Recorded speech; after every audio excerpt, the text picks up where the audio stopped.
اچھا سر، آپ کے بارے میں جب میں نے سنا تو یہ تھا کہ حکمت آپ نے ابھی نہیں سیکھی، یعنی 21 سال سے آپ کے تجربے میں، اور آپ کی 5th جنریشن سے یہ حکمت آپ کے خاندان میں چلتی آ رہی ہے، یعنی اٹ مینس کہ یہ بائی برتھ ہے، تو حکمت تو آپ کی پھر روح میں ہوگی.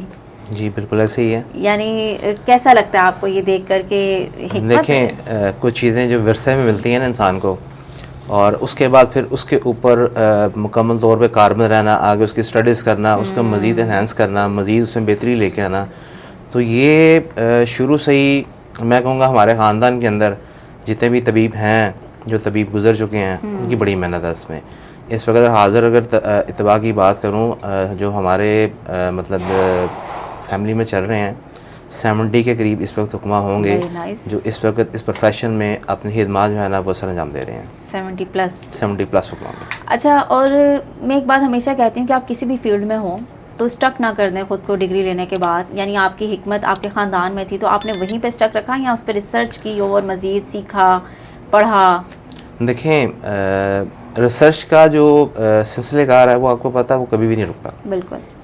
جیسے جیسے چیزیں ایڈوانس ہو رہی ہیں، جیسے جیسے نئی تحقیقات آ رہی ہیں، جیسے جیسے سائنس ہماری ترقی کر رہی ہے، اگر ہم ان چیزوں کو اڈاپٹ نہیں کرتے اپنی ان چیزوں کے ساتھ، مطلب ہم ایک جو اپنی 250-300 سالہ تاریخ ہے اس کو اگر ہم آگے جو فیوچر میں آنے والی سائنس ہے اس کے ساتھ اس کو مرج نہیں کرتے ہم بہت پیچھے رہ جائیں گے. بالکل ایسا ہی ہے. تو جدید سائنس کو دیکھتے ہوئے باقی جو ہمارا پاسٹ ہے ان سب سے سنبھلنے کا ہمیں فائدہ لینا چاہیے، اور ہم نے اس کا فائدہ بھرپور لیا ہے. ہم نے اپنی تحقیقات میں جو ہماری فیوچر میں آنے والی چیزیں ہیں، جو کچھ بھی بہتر سے بہتر ہم حکمت میں کر سکتے ہیں، وہ ہم نے چیزیں اڈاپٹ کی ہیں. ظہیر صاحب دیکھیں، لوگوں کا نا کانسیپٹ یہاں پہ ہم کلیئر کرتے چلیں کہ وہ سمجھتے ہیں کہ جو میڈیکل ہے نا وہ at the time of advancement وہ بڑھتی جا رہی ہے، لیکن حکمت جہاں تھی وہاں تھی. تو ایسا تو بالکل نہیں. آپ نے کہا کہ ہم ریسرچ کر رہے ہیں، اس پہ دیکھ رہے ہیں، تو یعنی وقت کے ساتھ ساتھ حکمت میں بھی جدت آ رہی ہے. جی بالکل حکمت میں جدت آ رہی ہے. دیکھیں جدید میڈیکل سائنس ہر لحاظ سے بھی اچھی ہے، ہم اسے غلط کبھی بھی نہیں کہیں گے. لیکن اس میں کیا ہے کہ کچھ چیزیں ایسی ہوتی ہیں جو جسے ہم کہتے ہیں نا ایک چیز کی روح ہوتی ہے، روح کو ہم بدل نہیں سکتے. بالکل ایسا ہی ہے. کچھ چیزیں اس طرح ہیں جو انسانوں کے لیے بہترین بنی ہوئی ہیں اور کئی 100 سالوں سے چل رہی ہیں، ہم ان کو ایک دم سے نہیں بدل سکتے. ہم ان کے اندر ان کو ایڈوانس کر سکتے ہیں، ان میں بہتری لا سکتے ہیں، ان کو مزید جدیدیت اس میں پیدا کر سکتے ہیں، ان کو بہتر کر سکتے ہیں. تو اب اگر مزاجوں کی بات کرتے ہیں تو اس وقت جو مزاجوں کی کیفیت ہے، اگر ہم پاس میں جائیں، مزاج تو اول ابھی بھی 4 قسم کی ہیں، لیکن ہم نے اپنی خوراکوں سے اس حد تک اپنے مزاجوں کو خراب کر لیا ہوا ہے کہ اگر ہم کسی چیز کو دیکھتے ہیں نا، کسی پیشنٹ کو بیٹھا ہوا، تو جب اس کی ہم ہسٹری لیتے ہیں تو وہ ہسٹری میں کنفیوژن ہو جاتی ہے کہ یہ چہرہ، اس کی زبان، اس کی آنکھیں یہ کچھ اور بتا رہی ہیں، اندر اس کے کچھ اور چل رہا ہے. تو یہ چیزیں وہ ہیں جو وقت کے ساتھ ساتھ اگر ہم اڈاپٹ نہیں کرتے، وقت کے ساتھ ساتھ ہم نہیں سیکھتے، اپنی اسٹڈیز میں چیزوں کو شامل نہیں کرتے، یا جو ہمارا پریکٹیکل چلتا ہے اس کو اچھے طریقے سے ہم سمجھتے نہیں ہیں، تو ہم بڑی پیچھے رہ جائیں گے. اس لیے جدید سائنس اور یہ دونوں ساتھ ساتھ چلتی ہیں. بالکل بالکل بالکل جدت آ رہی ہے، اور جدت آ رہی ہے تو آپ کے سامنے اس وقت یہ ہے کہ اب اگر آپ دیکھیں گے اپنے نظر گھما کے آس پاس، تو آپ کو اس وقت ایک بڑے بہترین حکمہ جو ہیں، جو پراپر ایک پڑھ لکھ کے اس لائن میں آئے ہوئے ہیں، وہ اپنی بہتر سے بہتر خدمات سر انجام دے رہے ہیں. اور میں یہ سمجھتا ہوں کہ یہ جو حکمہ کا ایک تھوڑا بہت حصہ اگر پڑ رہا ہے تو یہ بہت بڑا ہمارے میڈیکل شعبے کا بوجھ اس نے اٹھایا ہوا ہے. بالکل ایسا ہی ہے. اگر یہ حکمہ نہ ہوں یا یہ اس طرح ان چیزوں کو ٹریٹ کرنا نہ لوگوں کو سکھائیں، اپنے جو شروعات کے مسائل کو جو گھر کی سٹیج پہ حل ہو سکتے ہیں، اگر یہ ان کو انفارمیشن نہ ملے تو آپ سوچ سکتے ہیں اس وقت کتنا لوڈ ہوگا آپ کے ہاسپٹلس کے اوپر، کتنا زیادہ پیشنٹ باہر نکلے گا. تو یہ بڑا حصہ ہے اس کے اندر. اور طب جو ہے وہ دیکھیں، جب ہاسپٹلز نہیں تھے تبھی مائیں بچے پیدا کرتی تھی، گھروں میں بچے پیدا ہوتے تھے. جدیدت آ گئی، ماں نے اس طرح کام کرنے چھوڑ دیے، وہ جو ہے نارمل والا کام وہ ایسا چینج ہو گیا، آپریشنز میں چلا گیا. تو یہ جتنا ہم نے اپنے آپ کو مصروف کر لی ہے نا، بیٹھے مصروف کر لیا ہوا ہے، تو یہ چیزیں ہمیں کافی چیزیں آگے جا کر نا ہمارے لیے خرابی پیدا کرتی ہیں. ابھی بہت خرابی ہو چکی ہے اور آنے والے دنوں میں اور خرابی ہوتی ہے. بالکل بالکل ایسے ہی ہے. اچھا ظہیر صاحب، ہم سیگمنٹ وائز آپ سے کوشچن کرتے ہیں تاکہ ہماری آڈینس کے لیے بھی ایزی رہے. ہم نے سیگمنٹ بنا لیے ایک بچوں کا، پھر ہم ہیپاٹائٹس کی بات کریں گے، پھر ہم جوڑوں کی درد کی بات. سب سے پہلے ہم بچوں پر بات کرتے ہیں. بچوں کا قد کیوں نہیں بڑھ رہا؟ جو سب سے بڑا ریزن آج کی جنریشن میں نظر آ رہا ہے، ہم اپنے سراؤنڈنگس میں دیکھتے ہیں جس طرح پہلے ہائٹس ہوا کرتی تھی اب وہ نہیں رہی. بالکل کیا وجہ ہے؟ بالکل آپ صحیح کہہ رہے ہیں. جیسے ہائٹس ہوا کرتی تھیں ویسے نہیں ہیں. سب سے جو میری نظر میں جو سب سے بڑا مسئلہ وہ ہے بچوں کو ان کی غذائی ضروریت پوری نہیں کر پا رہے ہم لوگ. ٹھیک ہے. یہ نہیں ہے کہ کوئی پیرنٹس یہ نہیں چاہتا کہ اس کے بچے بہترین چیز نہ کھائیں، بلکہ آج کل کے دور میں پیرنٹس زیادہ اویئرڈ ہیں، وہ زیادہ خیال رکھتے ہیں کہ ہمیں یہ دینا ہے یہ دینا ہے، پھر بھی قد نہیں بڑھ رہے. بالکل ایسے ہے، زیادہ خیال رکھ رہے ہیں لیکن وہ نیوٹریشن ویلیو جو ہوتی ہے وہ اس سے ہٹ کے جو بچوں کو ہم دوسری چیزوں پہ ایڈکٹ کر کے بیٹھے ہیں نا، وہ سب سے زیادہ نقصان دہ ہیں. ٹھیک ہے. جو ہمارے بچوں میں فاسٹ فوڈ کی لت پڑ گئی ہے نا، اس سے بچوں کو چھڑانا بڑا ضروری ہے. بچوں میں کینڈیز کی، ٹافیز کی اور چاکلیٹس کی جو ہم نے یہ بچوں کو اپنی چیزیں دے دی ہیں نا، یہ ایسی چیزیں ہیں کہ بچہ کھانے کے ٹائم پہ بچہ کھانا بھول جاتا ہے، وہ کوئی چپس کو پکڑ لے گا یا کچھ اس طرح کے اسنیکس کو پکڑ لے گا، وہ اپنا کھانا چھوڑ دے گا. بالکل ایسا ہی. ٹھیک ہے. اور یہ چیزیں بچے کی جب اس کو غذائی اس کی جو خوراکی نیڈ پوری نہیں ہوگی تو کیسے چلے گا؟ اب دیکھیں نا، پاس میں پیرنٹس بچوں کے لیے موسم کے لحاظ سے مختلف چیزیں گھروں میں بناتے تھے. بالکل. ڈرائی فروٹ کا استعمال اب بھی ہوتا ہے، لیکن تب پراپر ڈرائی فروٹ، دیسی گھی اور ان کی چیزیں بنا کے گھر میں دینا، کمپاؤنڈ دینا، وہ ماں کے ہاتھ کی روٹی گھر میں، وہ چیزیں. اب آپ دیکھیں کتنے بچے ہیں جو صبح کا ناشتہ پراپر کرتے ہی نہیں ہیں، ان کو بریڈ پہ لگایا ہوا ہے، بریڈ ہے، جیم ہے، اور وہ بمشکل انڈا کو کھا لے نہیں تو وہ بھاگم بھاگوں سے اپنی اسکول کی پڑھی ہوتی ہے، کالج کی پڑھی ہوتی ہے، یونیورسٹی کی پڑھی ہوتی ہے، وہ آپ پہنچ رہا ہو. تو ناشتہ سب سے پہلے جو بچوں کی زندگی سے نکلا ہے، یہ بہت بڑی وجہ ہے. پراپر ناشتہ نہیں ملا، قد نہیں بڑھتا. پھر اس کے بعد جو ان کو پراپر سیڈس چاہیے، ان کو نٹس چاہیے، ان کو پراپر سبزیاں، پھل چاہیے، ایک دودھ کی مقدار چاہیے تاکہ ان کو کیلشیم کی ضرورت پوری ہو. اب وہ پراپر بچے آج آپ دیکھیں گے بچے ڈیری سے ایسے بھاگتے ہیں جیسے پتہ نہیں کیا چیز ہے. دودھ کا نام لے لیں، دودھ کے نام سے ہی بھاگنا شروع کر دیتے ہیں. اب دودھ بچوں کی نیڈ ہے، بچوں کو پلانا چاہیے.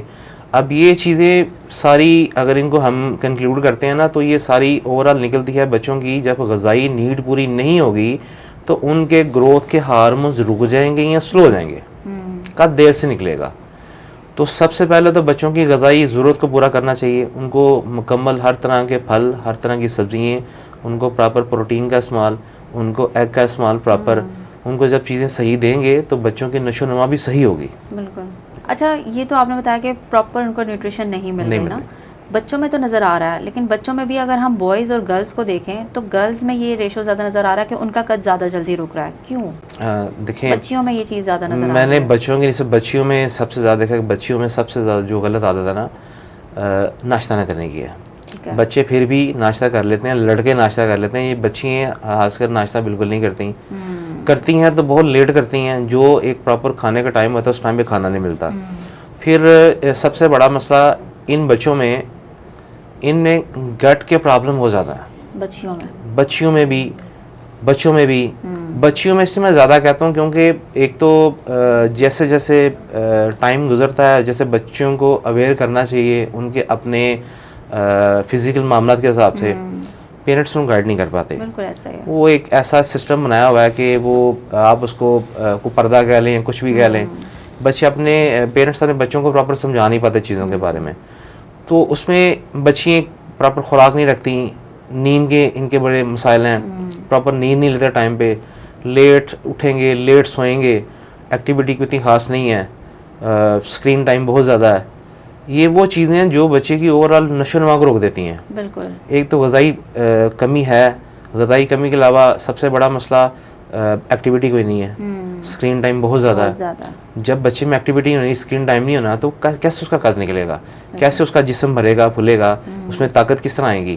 تو یہ چیزیں ساری اوور آل مل ملا کے جو ہے نا وہ سمجھیں کہ پوری اس وقت ایک ایسا بڑا مسئلہ پیدا ہوا ہے اس وقت بچوں کی ہائٹ کے معاملے میں کہ ہر گھر کے دوسرے تیسرے گھر میں یہ مسئلہ چل رہا ہے بچوں کی ہائٹ. حالانکہ ہم لوگ جب پہلے بچوں کی ہائٹ کے بارے میں بات کرتے ہم کہتے تھے بچوں میں والدین کی ہائٹ ٹھیک ہے تو بچوں کی ہائٹ ٹھیک ہو جائے گی، کوئی ایشو نہیں ہے. اب پیرنٹس کی ہائٹ ٹھیک ہوتی ہے لیکن بچوں کی ہائٹ ہائی نہیں ہوتی. آج کل کی جنریشن کو ہم جتنا بھی دیکھیں 70% جنریشن پیرنٹس کی ہائٹ ٹھیک ہے لیکن ان کی ہائٹ ہی نہیں بڑھ رہی. بالکل ایسے ہی ہے. اور اس میں بھی آپ دیکھیں گے گھر کے اگر مثال کے طور پہ 5 یا 6 افراد مشکل اگر ایک گھر ہے تو پیرنٹس کو نکال کے پیچھے 3 یا 4 بچے ہیں, 2 بچوں کا ٹھیک ہوں گے, 2 بچوں کے قد نہیں صحیح ہوں گے, اور جن کے صحیح ہوں گے وہ ویسے ویک ہوں گے بہت زیادہ. تو یہ سارے کا سارا مسئلہ صرف یہی ہے کہ بچوں کی جو غذائی ضرورت ہے وہ پوری کرنی پڑے گی, ان کو ایکٹیویٹی چینج کرنی پڑے گی, ان کو پراپر ہیلدی ڈائٹ کی طرف لانا پڑے گا کہ بچوں کو ان کو پراپر دیسی گھی, ان کو پراپر میٹ, ان کو پراپر ایگ, ان کو ہر چیز ترتیب سے کھلانی پڑے گی. بالکل. پھر آپ کی سمجھیں گے پوری جنریشن ایسے ہی ہونا ہے. اچھا ظہیر صاحب, یہ تو مسئلہ ہو گیا قد کا, بچوں کو بھوک ہی نہیں لگتی تو کھلائیں کیسے؟ بچوں کو دیکھیں, بچوں کو بھوک نہ لگنے کی سب سے بڑی وجہ جو میں نے اپنے مطلب میں اپنے دواخانہ میں جو معمول میں نے دیکھے ہیں, بچوں کو بھوک لگنے کا سب سے بڑا مسئلہ تھا جو بچوں کا بھوک کا ٹائم ہوتا ہے نا وہ ہم گزار دیتے ہیں. بچوں کو ٹائم پہ کھانا یا کھاتے نہیں ہیں وہ, یا کھانے کی اس ٹائم کے اوپر وہ کچھ نہ کچھ اور چیزیں ایسی کھا لیتے ہیں جس سے ان کی بھوک ڈائیورٹ ہو جاتی ہے, بھوک کم ہونا شروع ہو جاتی ہے. مثال کے طور پہ جیسے بچے پیرنٹس اکثر جب کوئی خریداری کرنے جاتے ہیں تو بچوں کے لیے وہ اس طرح بے شمار چیزیں باہر سے ڈبہ بند لے لیتے ہیں. بالکل. اب وہ یہ جتنی چیزیں آپ کو پتہ, جب جس چیز کے اندر میں سمجھتا ہوں کہ پریزرویٹو ڈلے ہیں وہ چیزیں آپ کے لیے ہارمفل ہیں. ہمیں اپنے بچوں کو پریزرویٹو سے بچانا چاہیے, ہارمفل کیمیکل سے بچانا چاہیے. کیمیکلز ہوتے ہیں کہ شوگر اسپائک کرتی ہے, وہ اسی وقت ان کو انرجی دے دی, بھوک نہیں لگتی بعد میں. اور دوسرے نمبر پہ کیا ہے کہ ہمارے فزی ڈرنکس جتنے ہیں, جتنی کولاس بوٹل جتنے بھی ہیں, ان سے بھی بھوک ان سے بھوک بڑا فرق پڑتا ہے, بچوں کی بھوک ختم ہو جاتی ہے. پھر ایک اور چیز ہوتی ہے, میں اکثر پوچھتا ہوں میرے پاس جب کوئی آتے ہیں اس طرح پیرنٹس سے, جی ہمارے بچے کو بھوکا مسئلہ, میں ان سے پوچھتا ہوں کہ اب باہر کہیں آپ ڈائننگ کرنے جاتے ہیں تو بچہ کیا کھانا پسند کرتا ہے؟ جی برگر بڑے شوق سے کھاتا ہے, وہ پیزا بڑے شوق سے کھاتا ہے, وہ تو بھوک تو لگ رہی ہے نا اس کو, آپ نے ڈائیورٹ کر دی بھوک اس کی. بہت سارے بچے ایسے ہیں, مائیں کہتی ہیں بچہ کھاتا نہیں ہے, بچہ کھاتا نہیں ہے, گھر کا کھانا نہیں کھاتا. ابھی اس کے سامنے پیزا رکھو, برگر رکھو, جنک فوڈ رکھو, وہ کھائے گا. اس کا مطلب اسے بھوک لگ رہی ہے, اس کی بھوک کو ڈائیورٹ کر دیا, اس کی پرائورٹیز کو ڈائیورٹ کر دیا ہوا. اب اس میں اگر مائیں تھوڑی سی اس میں محنت کریں, بچوں کی من پسند چیزیں گھر میں اگر اچھی بنا کے دیں, ایک تو دیکھیں وہ صاف ستھری ہوں گی اور کوئی کیمیکل نہیں ہوگا اس کے اندر, اور کون سی ماں جو چاہے گی میرے بچے کو گھر میں اس کے ہاتھ کی بنی چیز وہ صحیح نہ ملے. بالکل.